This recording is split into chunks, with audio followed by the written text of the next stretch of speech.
Last week, I made a video talking about how Half-Life was pure nightmare fuel, but I only touched on two things, the zombies and Mr. Friendly.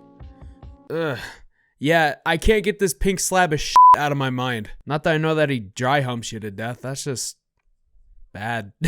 But I did mention at the end of the video that I was interested in diving into the topic of Gman, which is what we're gonna do today.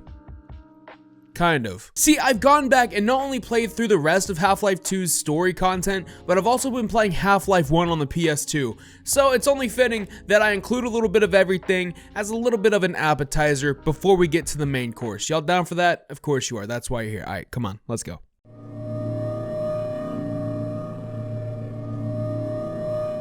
At the beginning of Half-Life 2, once you make it past the train station, you are now officially in City 17 in the midst of a Combine Jade Helm. When you're about to enter the apartments, you are going to see a swing set off to the right side. Go to it, and you can hear some disembodied yelling and or laughing.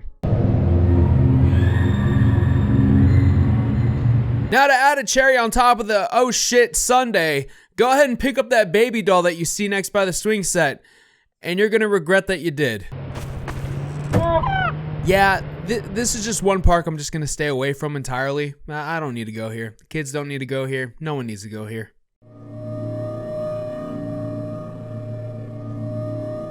This bastard is a big tub of...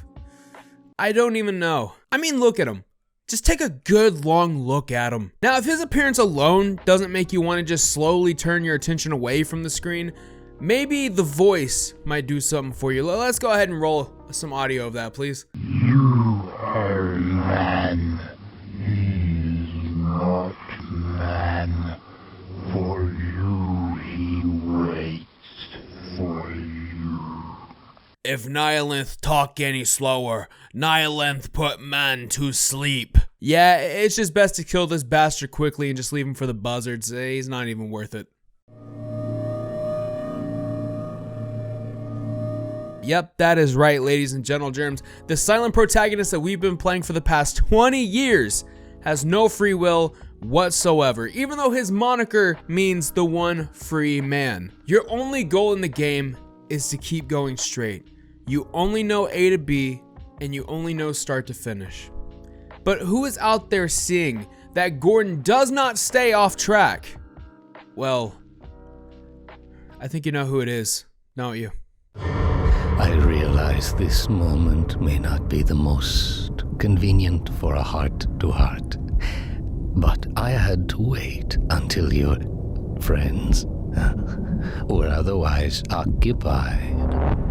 Gman is one of the most heavily debated and most mysterious characters in the Half-Life series, spanning on for 20 years. Yeah, around the time that I've been alive, no one knows who the hell this guy is. Like, not a single person at all. There's not a lot that we know about him, and even the things that we do know about him, it's just a toss in the air if it's true or not. And in the grand scheme of things, he leaves you with no free will whatsoever. It's almost like he's an enforcer of some sorts. For example, at the end of the first Half-Life game, Gman asks if you would like to assist him, or you can just simply tell this creepy fuck to go on home.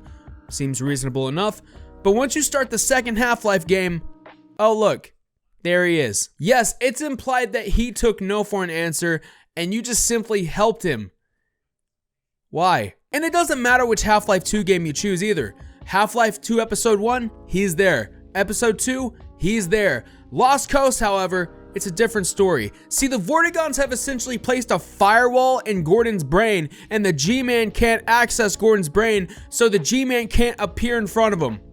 That would have solved so many issues if the Vortigaunts would have just done that from the very beginning. Another thing I want to add that I feel adds a whole other level to the G-Man theory is what he says to Alex at the end of Half-Life Alyx, which says, "Some believe the fate of our worlds is inflexible. My employers disagree." Now, who the hell are these employers? They're a mystifying group that the G-Man is employed under who have conflicts with the Combine. They're also hinted at pulling the strings at some of the most monumental and major events in the Half-Life franchise, like the machine that blew up in Half-Life 1. Yeah, it was more than likely them, and I don't have any reason to doubt that it wasn't, considering that that scene plays at the beginning of Half-Life 2. So if he's employed, what is his job then? Well, he has one of 3 jobs, and they're as follows: aiding or hindering Adrian Shepard's progress throughout the Black Mesa facility, placing Gordon Freeman in stasis, then taking him out to oppose the Combine's rule over Earth, manipulating Alex into killing the advisor that would kill her father,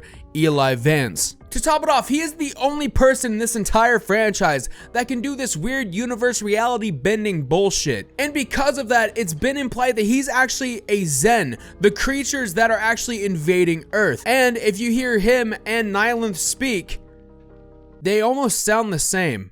Win, you cannot win.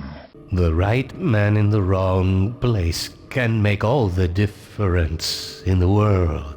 Now, with literally a chip of the iceberg, and I could keep going on, like if I really wanted to, this could be a whole ass like hour-long video, which was just no.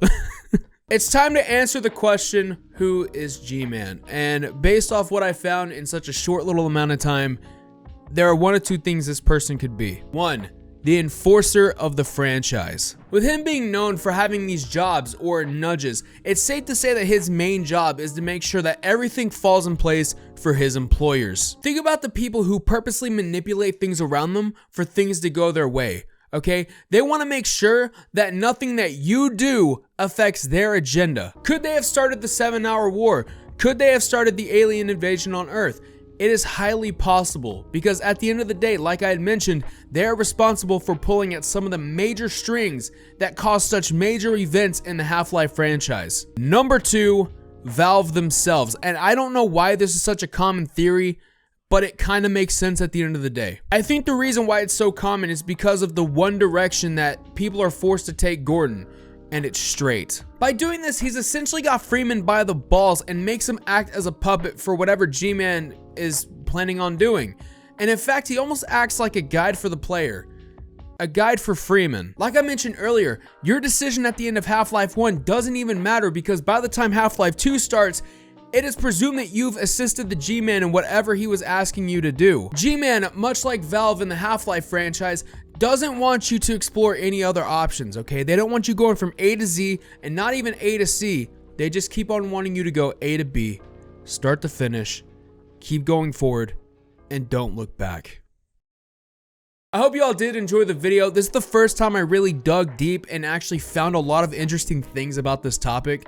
And with this being my first ever PC game that I ever played, it means a lot to me that you guys enjoy the content. If you enjoyed the video, make sure you do a couple things for me. First of all, hit that sub button and tap the bell to all so you know when I upload next. And make sure that you like the video so YouTube knows to push this content to more Half-Life enjoyers such as yourself. And if you want, go ahead and leave a comment on what I should talk about next. I'm open to suggestions. It could be horror movies, or it could be about the Half-Life franchise again. The choice is yours. And with that, I'm signing off, and I'll see you in the next video. Later.